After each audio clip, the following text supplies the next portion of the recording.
Welcome to the EGC 20k Age of Empires 4 tournament. This is the finals. We're here to witness the third installment of a legendary battle.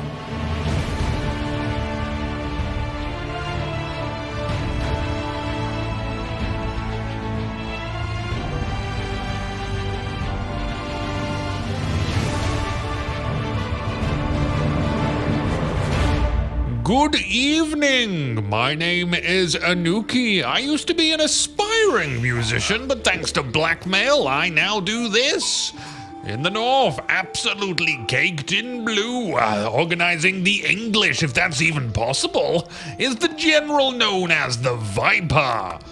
Over the mountains, where dragons may slumber, is a general bathed in blood red. They'll be shouting orders at the Mongols. It's TheMista.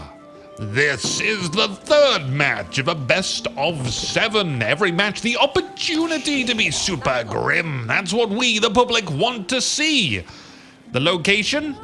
It's Mountain Pass. It's the sort of location one might go on holiday to or hide a body. So put on your novelty slippers and grab a spade as we digest this matchup. I don't think we've seen Mongols face off against England during this tournament that much, but both civilizations have had a decent presence. We know England likes to really shoehorn those longbows in, and the Mongols have also been fairly heavy on deploying their archers to the field using that bolstered double production. But in this case, I don't see Mongol archers working. English longbows would be able to infinitely kite and shred regular archers before they even get into range, making that double production redundant. And we're already seeing a stables out here. Double producing cavalry, that could work, but just getting the units is only part of the solution. It's how that cavalry will be used. We can pull information from another common matchup, though. If you remember France versus England, England tends to succeed when playing defensively with their longbows, just biding time against the French Royal Cavalry until they can open up the technologies available in the Castle Age. Ooh, a deep thought, Wolf. War never changes. So this is what I think this matchup may end up becoming. So lots of cavalry for TheMista, potentially the usual for England with TheViper. I think an aggressive Mista, a defensive Viper, kind of like kung fu moves. So maybe those are the kind of units both our generals will gravitate around. But what of the map? It's got quite the choke point to it. Now, choke points are very favorable characteristics to have if you wish to play defensive. It really allows you to focus your military might in one area and also your defensive assets like towers. Ooh, now this is a nifty spot for a tower. Building an outpost here would mean you could see if any trade were happening, but nobody trades in the EGC. Trading is for chumps. This does bring up another point of vision on maps like this. You can gain so much map information by controlling vision on those choke points. It's well worth the investment. Speaking of investment, TheMista has additional scouts out and about. Chances are they'll be training them to become professional scouts and carry back deer for some faster food harvesting, already discovering deer locations on the Viper's side of the map. Both commanders, in fact, taking a look at each other now. Not much of a surprise for TheMista, but TheViper will know about a stables on the Uvu, and there's also an outpost going up near it. Now that says two things. Dark Age Rush? Unlikely. Bunch of scouts out? That's obvious when you see extra scouts out instead of just a lone Khan. But that tower on the Uvu? That's a purpose of mystery. Perhaps TheMista is expecting TheViper to be aggressive with longbows as they enter the feudal age. Now, as always, before we get too into this match, this is the EGC tournament, the first ever Age of Empires 4 tournament in the world. The EGC stands for the Elite Gaming Channel. If you are liking Age of Empires 4, then check them out. The details will be somewhere down below the video, where you can then go on to discovering more events like this one. Likewise, you can also check out more stuff on Ironcast. If you're looking for your games to be casted, if you're looking to assist in the creation of amazing Age of Empires 4 content, like we're doing 4v4 Mongols versus Chinese only, or some global style Total War type events, then come along to discord.me/Ironcast. The Viper's scout encountered a rallying of the TheMista scouts. They do escape rather easily. Already a couple of longbows awaiting their return back to the village, hidden in the completely flat grass plains. Ooh. What's the TheMista up to? There's some horsemen with pointy spears. They are starting the pressure, and it starts with just putting your forces on the borders. You can't harass so well with horsemen. They are just light cavalry, no armor. Longbows will be more than enough to fend off light cavalry. If it were France or Rus, they could bring heavy cavalry in the feudal age, which can withstand some arrows in the hopes of taking out a villager. But with just regular horsemen, you'll have to be swift, you'll have to be stealthy. The TheMista's villagers finished the deer stones moments ago. That landmark will add to that swiftness modifier. Now these outposts will grant movement speed to all units moving using their feet. We have the professional scouts being researched from the go, with scouts eagerly awaiting to take back some deer, but the Viper has economy on their mind too, with a second town center slapped in between Berries Wood and dead deer. Now there is a potential that TheMista could pick up those deer and steal them. I'm in the mood for a heist.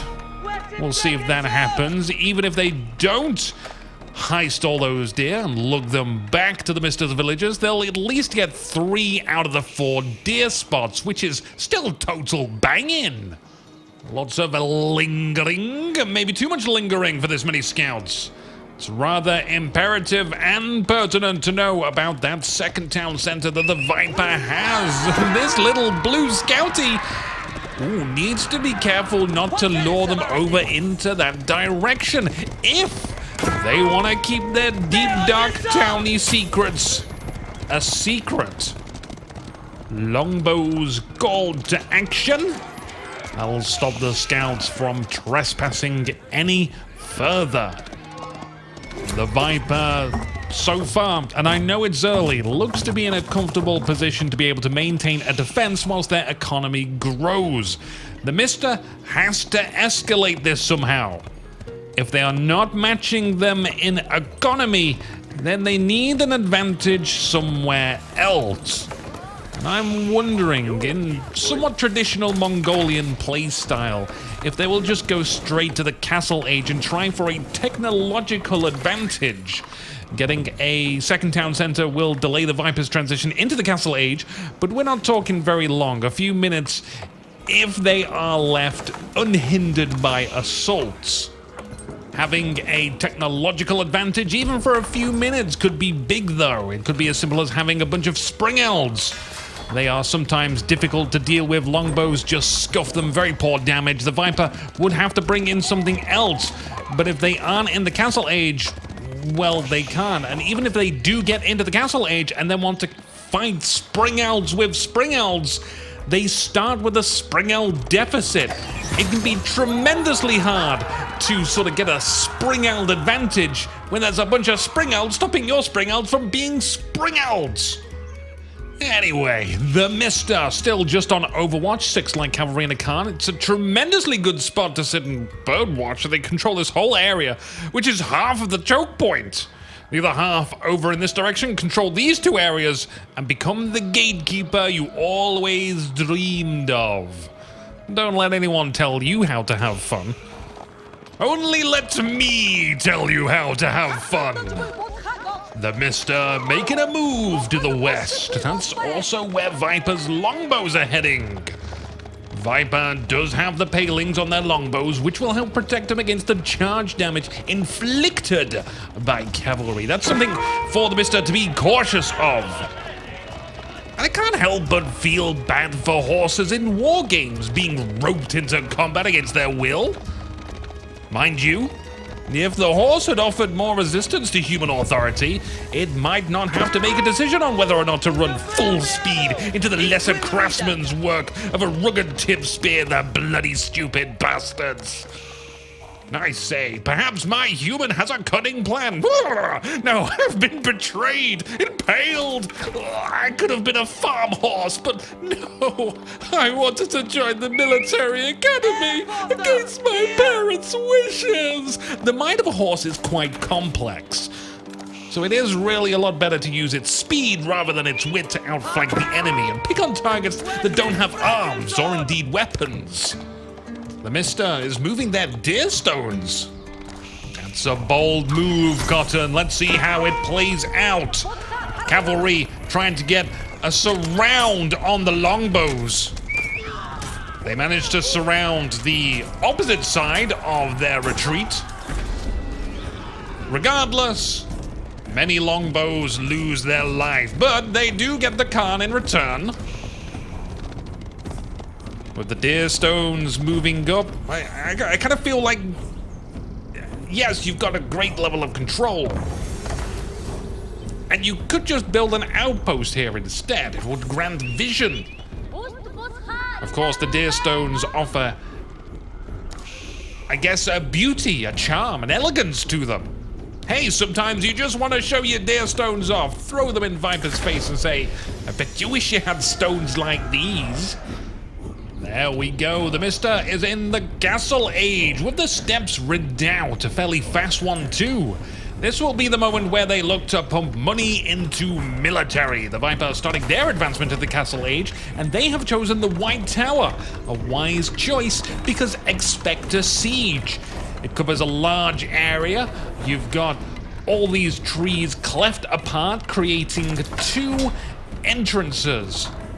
Now, maybe it could have been more centralized, if only for the reason of making it look prettier. Who doesn't love a pretty base? They already have farms down as well, and we've seen a few battles where commanders have neglected to feed their citizens and then struggle with poverty. The moment you need farms is the moment where it's too late, so Viper is prepared for the long haul and is also putting down walls. That was a fast construction of the White Tower. They knew they needed it urgently. So many scouts about, covering the entire circumference of the Viper's settlement. You've got to feel real good when you have this much vision and your enemy is turtling up. You have the map, it's yours, but even so, is it even possible for TheMista to take full advantage of that as the Mongols? If I were anyone but the Mongols, you could stick down some castles aggressively whilst getting more villager production and securing more assets. But the Mongols can't build keeps or walls, so they have to apply pressure with an army constantly knocking on the gates. What are you doing, Mr. Horsey? Sent to test the defenses. I don't think they needed testing. Well, now they know the White Tower is there. Is the challenge accepted? It's not a challenge that needs to be tackled head on. There's still the western edge of this settlement. It is open for negotiation. A small force of longbows having a barbecue outside the houses. It was at this point everything had failed. Hello, I'm Anuki from Christmas Future, and you have encountered a timeline where the very expensive graphics card fails to do its job and record. So Christmas Future Ghost Anuki will be taking the commentary. The recording does come back in about 5 minutes, and during this best of 7, it does cut out every now and then for a little bit. I can only apologize, but also tell you a little secret, as the Viper is assaulted with a battering ram, no less. Never ever belittle someone because they don't have a better graphics card than you. I see people in Discord brag about their 2080s at the time, or the TIs and whatnot, when someone is thinking about getting a less powerful graphics card. But know this, your very expensive graphics card that you brag about is going to fail you. And it's going to suck even more knowing that you spent so much money on it, only for it to not do the job that you trusted it to do. So, with that little message out of the way, on with the game! This is footage from the Elite Gaming channel's channel of Elite Gamers. The monsters have broken down the walls, their eyes fixated on the tower before them. A structure of inspiration. Our commander, Viper, gathered up anyone trained and armed and pelted the invaders. The monsters turned out to be humans, just like us. They too had broad contraptions that resembled ours, only theirs were pointed at us, whereas ours were pointed away from us. Unless you were carrying a spear or a sword, in which case it was pointed at the back of you and told not to worry. Viper has gathered up crossbows, which is an excellent deterrent for all the men-at-arms that TheMista has assembled. Also, crossbows not too shabby at dealing with siege equipment, should they be allowed to fire upon them. And those crossbows are also affected by the network of castles bonus, which increases their fire rate. So that is why TheMista has pulled back for now. They have concerns. The walls being rebuilt, so the poor battering ram's hard work has gone to waste. They'll have to redo their efforts. Maybe TheMista can fire from a long range with trebuchets to knock down the structures, providing that network of castles bonus. Maybe a mangonel to rain deadly hell on those crossbows. Or perhaps it's an assault on the west side where there is no wall, but Viper is more than happy to give them a warm welcoming. And these aren't even Mister's fiercest fighters, they're reservists. They're so wounded and quite lost. There's a mountain blocking them. Viper pursues, but honestly, I expected more casualties. These are very lucky old folk. Definitely not a fight they could take, even if they were in full condition, and even with those ranged armor upgrades. But if they were to fight, then who's in better position to replace those lost units? There's not too much difference in economy right now when you factor in that Viper is also collecting stone. TheMista sets up a little peeping Tom station. Ooh, cheeky thing. It's good to have vision over the wall. Scouts will also provide vision over the wall and trees, so the spring owls could potentially do some wood cutting damage here. But they're a moving Viper, putting up a wall, creating a funnel, trying to help Mr. find their way to the White Tower, guiding them over here. And good timing because TheMista is repositioning their army. I think they wanted to go this way, though there's only one villager building that wall. Good time for a wall, but that wall won't be built in time.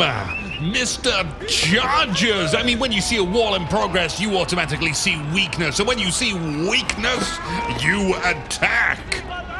The wall's construction delayed for the foreseeable future. But actually, this could be good for Viper. If TheMista moves this way, Viper can come up right behind them. If TheMista ends up needing to retreat in battle, then they have to retreat through Viper's army. And if Viper has to retreat, then nothing changes for them. Their base is right behind them either way. So, Mister needs to be cautious, but right now I sense full-on confidence, bringing deer stones over and building an outpost, extending their YAM network and their ocular omnipotence. We've looked at Mister's vision. What about Viper's? It's scarier than alien isolation. So much unknown. Blue spring elves in position to take pot shots at the construction worker. Nice deny. This enrages Mister. Their anger, displeasure, fury, hatred, it's all there, so they resort to violence. Huzzah! Bolts fly either way. Viper gets their spear and in front. Mister pulls their cavalry back to get swords and shields to go first. Viper's range units hide from death inside the houses. Excellent positioning all round, but the men-at-arms are vulnerable to crossbows. That could be a tide turner. blue spring elves hitting the red ones whilst they aren't looking, diverting their attention. Mista has lost an incredible amount of units so far. The Viper has held their ground well. They are evening out the spring elves. That outpost also equipped with a spring eld. That might go unnoticed. It's easy to miss, but it's a big deal when those shots hit those siege machines in the side. Oh dear! As Viper's spring elves roll up, Mista gets a good volley off. Only 2 spring elves left for Viper now. Mista's cavalry and infantry are back and forth. Their indecisiveness is getting them killed. Grouping up with the battering ram is slowing down the retreat. Viper bringing in villagers, and usually would say this is an act of desperation. But 2 things. 1, I think Viper just wants to inflict as much damage as possible, and getting those spring elves is a huge win. 2, they've built a strong economy so they can spare the villagers should they perish. And 3, a bonus point, there's actually very little left to kill the villagers. The Mista has gone too far. They stepped in something brown and it ain't chocolate cake. But hey, it's not over yet. Let's see if the Mista can unbugger this situation. The Viper doing some tidying up. Their ranged units celebrated as heroes. Ranged serve as an important role in any army's composition. They offer a consistent and reliable damage per second, and that component was essentially missing from the Mista's army. Anyway, let's not dwell on the past, even if the past has some of my fondest memories. Unlike the future, no memories there. Not yet, anyway. The wall is going up. The Deerstone's caravan will have to wagon wheel it all the way around with that totally broken nitrous injector. Viper now looking to control the central region of this world, establishing a tower here for the network of castles bonus. It'll be easy to predict where a fight breaks out. It's pretty much wherever Viper wants. It's either defending the choke point or attacking Mista's village. Spears collide with cavalry again. Just look at the monstrous amount of ranged. Opening up the heavens to deliver a miracle of metal shards that shower their enemy into submission. The spear formation crumbles should Viper be concerned. There are enough crossbows here for a victory. A new tower constructed. Vision is expanding, and it is tremendous. Even a road going between these towers reminds me very much of the Settlers. There's a scholar in here, and it feels very out of place running around with a magic stave of +2 wisdom. The Viperia's war machine continues its march. I don't think they want to give Mista a chance for respite. Strike whilst the iron is hot. Viper will now get to see what Mista's base looks like. Running in the direction of the steps redoubt, placed away from the gold mine. That can't be efficient. Attacking the stables with nothing more than torches. A slow process. Mista to defend with heavy cavalry, but the numbers are still sorely lacking. The crossbows also bolstered by a couple of spring elves, which will punch through that armor. The Mista's army slain again, so the white flag is up. The Mongols have been defeated. The Viper is victorious once more. A brilliant display of defense and retaliation. That puts Viper's score to 2 and the Mista still on 1, so join us for match 4 in this best of 7. It will be a long hunt tonight. My name's Anuki. I'll see you soon.